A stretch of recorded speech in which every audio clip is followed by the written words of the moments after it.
I am currently in Angkor Thom, the capital city of Khmer Empire, especially during the time of Jayavarman VII.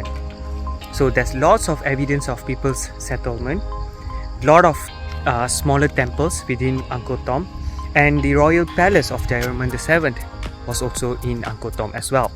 So Angkor Thom is surrounded by walls on its four sides, and there is a great gate with four faces of either Buddha or Jayavarman VII, which is still being figured out.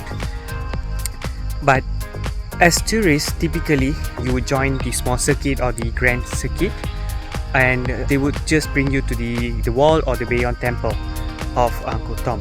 But I'm exploring this place by myself. There's lots of other temples which are not well promoted to the tourists, and I highly recommend you to just spend some time in Angkor Thom, because there are lots of other temples which are less crowded, and it has intriguing carvings as well as well restored as compared to some other temples that you would actually visit within the famous circuits.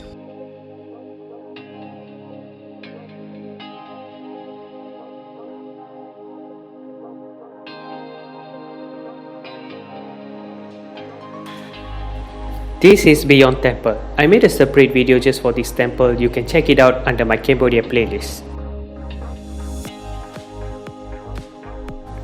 Another great temple within Angkor Thom is Baphuon Temple. I have also made a separate video on this specific temple. Do check it out.